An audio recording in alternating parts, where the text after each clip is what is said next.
Hey guys, Mike from Deepwood Force Will here, coming at you with a pretty haphazard video. I was planning on another video today, but then we got this announcement, so dropped everything I had and decided that this was going to be what we're talking about. Also, apologies if I'm kind of sweaty and gross looking. I just got back from band practice.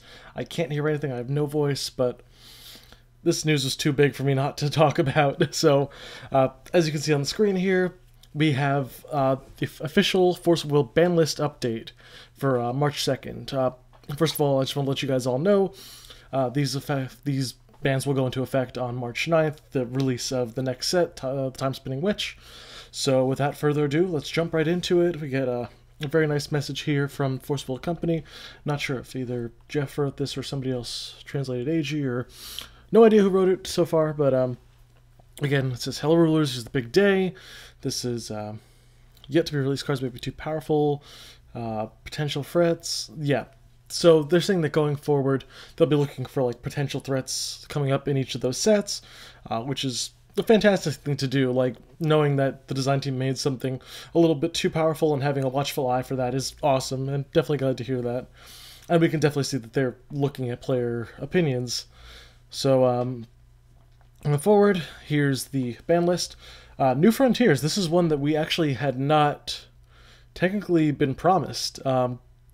In the Q&A session, Jeff Finnegan was talking about the Wanderer ban list, but we do have one card banned from New Frontiers. Looking at the top 3 card usages, we see Otherworld Dreams, Severing Winds, and Sacred Elf. Obviously the 3 green package that just makes it very impossible to play from turn 1 if you're not a green deck. Otherworld Dreams being played in 97% of competitive decks that were topping events at high-level events. You can see that it was being tracked from the start of 80K and coming up till now. So we can see a huge dominance in cancel spells, especially that Otherworld Dreams Severing Winds package that has been talked about in the community for the past 3 months. And of course, as we at Deepwood had hoped, Otherworld Dreams was the one that ended up getting banned from New Frontiers. This is a fantastic change, in my opinion. If you've seen the video we did on which cancel is the real culprit, the Otherworld Dreams versus Severing Winds video, Otherworld Dreams was the one that we found a little bit too difficult to play around. Otherworld Dreams just is one of those cards that really punishes you for trying to play around it. Like, you don't want to play your good cards first because you're like, well, what if they get Otherworld Dreams? And then you're like, I've got 2 cards that I could play. One gets Otherworld Dreams, okay.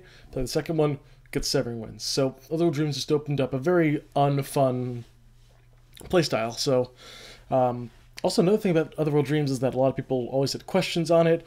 It was a card that kind of broke game state, where people would play another card immediately afterwards, even if it wasn't on their turn. Say it's like you play a Resonator, say you play a Quick Cast Resonator, it gets Otherworld Dreams, and then suddenly you can just play any Resonator from your hand, even if it's doesn't have Quick Cast. Breaks game flow. Newer players tend to have a lot of questions about it. What if I play a card with the total cost X? It's a lot of bad stuff going on in that card. So seeing Otherworld Dreams go is fantastic. With this, Severing Winds is still in the game and is still a very powerful card, but is much easier to play around when you know that you're not just going to be forced into the Severing Winds situations with Otherworld Dreams. So glad to see this go. Hopefully we see a little bit of deck variety. I still think green is going to be incredibly strong because we're still getting good support and good cancels with them, but the hit to Otherworld Dreams definitely has a huge impact on that. Moving forward, one final note regarding New Frontiers. When you see answers to rising threats, monitoring global tournaments, even at the local level. So they're really going to be monitoring these tournaments to make sure that the game balance is fun, that no cards are as unbelievably dominant as the Otherworld Dreams Severing Winds package was. So moving on, we got Wanderer. This is the big thing that people were talking about. Wanderer has been in a very, very weird state at the moment, where it's just a lot of FTK decks, it's just a lot of unfun interactions with cards, and Force Will Co. is definitely looking at making sure that Wanderer is still a very fun format, and is a format that has a lot of incentive for people to hold on to old cards, play around with old cards. I love hearing it, and I love the fact that they're making sure that older cards will still retain value as well. So, at the format's exception, there was a Wild West feeling to it. So they're talking about how crazy and kind of anything goes the format was. But our anything goes format is like Origin format or draft formats. Wanderer is a format that people want to take competitively, want to take seriously. So seeing these changes is fantastic. First card on the list, nobody's surprised about this, the Cheshire Cat's Assistance. Being able to just check the top card of your deck in a format full of zero-cost regalia that could just be played from the top of your deck without any hesitation. Assistance was just way too powerful of a card. Honestly, with the next card that's banned, this card could have stayed on the list. Well, stayed on the playable list, but having a preemptive ban on something that could potentially just make... well, it limits design space, which is a huge factor for this card. And seeing it banned is definitely something appreciated in my book. He mentions the one-turn kill deck. Next up on the list, Horn of Sacred Beasts. Kind of the same thing as the Cheshire Cat's Assistance. It made the FTK possible. It made you able to just mill through the whole deck, all of your regalia off the top, all your ancient magics, and then at the end of it, you play Horn of Sacred Beasts, put it all back into the deck, do it all over again, and Horn of Sacred Beast, of course, would put itself back into the deck too. The card was just far too powerful for what it did. It also made powerful interactions with... what's the card? Yggdrasil. Giving Yggdrasil extra vitality if your opponent mills you out at the start of your turn before you draw. Pop the Horn of Sacred Beast, shuffle it back into the deck, and then you just keep going from there. So, definitely a card that needed to be hit. Definitely a card that made control decks far too powerful in New Frontiers. Well, it didn't make them powerful in New Frontiers. And a card that makes control decks incredibly, incredibly powerful in Wanderer. So seeing this card banned, definitely good in my book. Next up, a very interesting one. Change the World Orb of Illusion is now banned in Wanderer. Of course, we all know that Reflect was unbanned from Wanderer a little while back. Clearly, Reflect Frame is still an insane card. It's still unbelievably powerful. But seeing the fact that they've banned Change the World and left Reflect the way it is means that they recognize that the ability to accelerate your magic counters and get extra draws out of it was just far too powerful. Even with 8 free effects, Reflect still did not need this regalia. It's still going to be an incredibly powerful card, but Change the World being banned will mean that it's not as fast as it was. Plain and simple. Next up, to nobody's surprise, Persia, True Beastmaster, Reincarnated Maiden Flame. Persia, of course, being the card that caused so many OTKs, so many turn 2 kills, so much player frustration in the time that it was. Persia being banned here makes total sense. Having essentially 3 ways to just dump Swiftness and Flying onto your J Resonators on your ruler side without having much interaction with the opponent, being able to just flip her over, essentially for 1 mana, because you use 2 stones to flip her, you put 1 back in, you get another 1 out. It's just... she does so much for the cost that she has. Her God's Art is insane, because she recovers herself, can attack twice. Any buffs means that those buffs are essentially doubled. Seeing this card banned is definitely appreciated in my book. So, not really much on that. Again, no surprise, Griffin Racing Across the Darkness is also banned in Wanderer. Fox being as incredibly dominant as it is in Wanderer just because of how powerful those Griffins turn 1 are, being able to just accelerate your mana incredibly fast is just ridiculous. So Griffin is definitely a well-needed card to be hit. Honestly, they probably could have put it to 1. Seeing spoilers, they put a couple of cards to 1 later on for Origin format, but seeing it banned is just totally fine by most players. Fox players definitely still have to struggle a little bit. They've got good cards, but just not as incredibly, unbelievably strong as Griffin, so definitely good enough. And also, as the bottom of the article mentions, Gretel is still going to be legal in Wanderer, so you still have your Magic Stone acceleration, you still have your way to just pop the Killing Stone off the top of your deck because it's a win Magic Stone. You still have all that, which is totally fine. Now on to the next pick, which is really interesting because it's a stark difference between how Fox was in New Frontiers and how Fox is in Wanderer. Fox has Gretel in Wanderer, which means that they've got a constant green resonator that constantly gives them stone acceleration, and having that in tandem with Demonic Dead makes the deck incredibly powerful. So the obvious pick for Force Wilco was definitely to add Demonic Dead to the ban list there, just because a card that puts itself into your field for free, because life is a resource in Fox, you just gain it back with Amit, gain it back with Killing Stone, whatever. Demonic Dead was just a free recurring Resonator, free recurring Dark Source, and paired very well with Gretel, because Gretel could, I think, what was the play? Gretel gets the stone, it's a Windstone, so you put it into play. You planting Beans the Dead back in using the stone you just got, play the dead, get the Griffin, play. The stone acceleration was insane in that deck. And with Demonic Dead less relevant now, we still have stuff like Rasputin, the Monkey Trapped in Life. Should be fine. No worries there. Demonic Dead was definitely a way to balance the Fox in that format.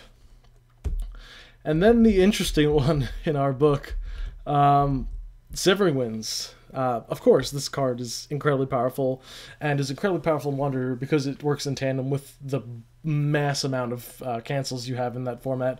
So seeing Severing Winds go is definitely not a problem. Something interesting, though, is that because we're seeing this card go, what's her name?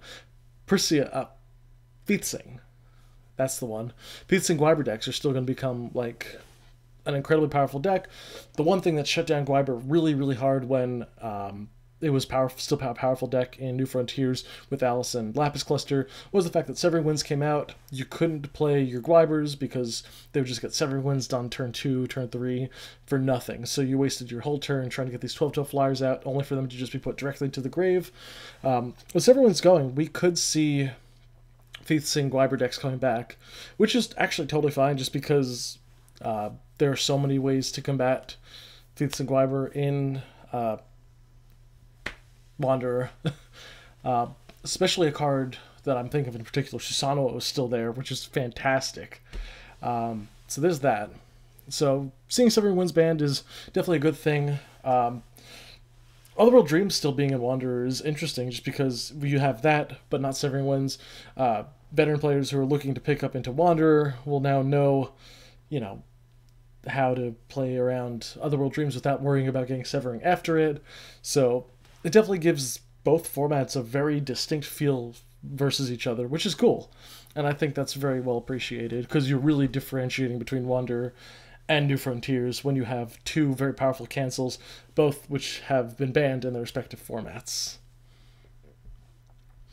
And then the last one on it's the last one. Last one on the Wanderer ban list is a very surprising one. Guinevere the Jealous Queen. Of course, Guinevere known for being just one of the powerhouse red cards when red was at its peak, at its prime. The famed Gwenig combo to draw 2 to search, draw 2, discard, and just keep momentum. Having a buff effect that didn't really matter. It just banishes itself and draws 2, discards 1. Being basically immune to removal if your opponent targets it down is amazing.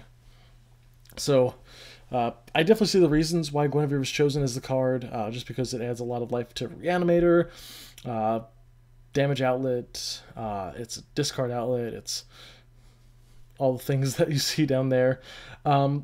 Personally, I think that this was a somewhat incorrect pick. I would have preferred seeing Rook Egg on this ban list just because Egg, Thuga, that's a play. Thuga is still a card in Wanderer, and I think that having Egg Thuga is a very big problem, but I see what their logic was with Guinevere, so much appreciated. Definitely looking to keep the balance, keeping Red's identity a little more instead of a hard control card on turn 1. Definitely interesting. So that's it for the Wanderer list. That's both New Frontiers and Wanderer. And then something a little interesting is that the Bifrost, the Valhalla format, actually ended up getting a limited list. Because this is kind of like a anything goes format with Origins, you can play any card that was printed in Forcible, whether or not it was printed in countries other than the, like the Pacific Rim areas, except for everything over on like the Southeast Asia, Northern Asia. Does Australia get them? No idea. Anyway, having a limit to cards so that you keep that same feeling of, anything goes with it, but certain cards are a little bit more limited just because there are a ton of FTK strategies and infinite loops in Bifrost and Valhalla. So the 4 cards that they have limited to 1 between main, side, and extra deck are the Cheshire Cat's Assistance, of course, being a very powerful card, Pumpkin Witch being the OTK enabler of the century, Whisper from the Abyss being another incredibly degenerate card with decks like Yggdrasil, and then Horn of the Sacred Beasts because it's just really strong for control. So that's everything here, and that is everything else here. So, with this being said, what's the new meta looking like? Well, the one I'm going to talk about is definitely going to be New Frontiers. Wanderer is not something I have currently worked with much, so I can't really speak from experience with that. But in New Frontiers, we're going to see probably still a ton of Lumia. Lumia Rachel as a combo is fantastic, so that's not going to change. But Rachel can't search out cancels as well as she could because Otherworld Dreams is no longer a viable search target. Hey! We're probably also going to see inverse cards become stronger. Retaining value on cards like that, not having to worry about them being canceled for 1, and being able to just kind of keep the tempo going is awesome. Mikage now has almost 20 ways to just pay 2 mana to kill something. It's something along those lines. It's a crazy amount of destruction. Mikage is going to be a fantastic control ruler. Maybe we'll still see Gil Alhamut, but Scheherazade brought some hurt on him. Oh, Scarlet. I plan on checking out Scarlet a little bit. Shayla's backside's actually very interesting, so I want to see that happen. And basically, we're in kind of like an open range right now with the current format, just because we're not restricted to just, powerful wind decks. Now that Severing Winds is the only big cancel out of the 2, now that Otherworld Dreams isn't there, we can see decks go into other colors, but green still is obviously going to be incredibly strong, having ramp, ways to send things to grave, ways to just flood the board, ways to buff up your guys, Wind has a ton of stuff. So don't expect to not see Force of Wind still being a thing, but know that it's not overbearingly dominant as it was when Otherworld Dreams was in the game. And I think that's about everything I can say about this. Again, this video was totally just thrown together because we just saw this announcement and I freaked out. So, with that being said, thank you guys for watching. I hope you guys learned a little bit about the coming format, learned a little bit about what's going to be happening on Wanderer 2. I hope to dabble in Wanderer a little bit just because I like these bans. I like being able to play older decks, and can't wait to get hit by 4 Lightning Strike, 4 Thunder for an exact 4,000. Alright, see you guys.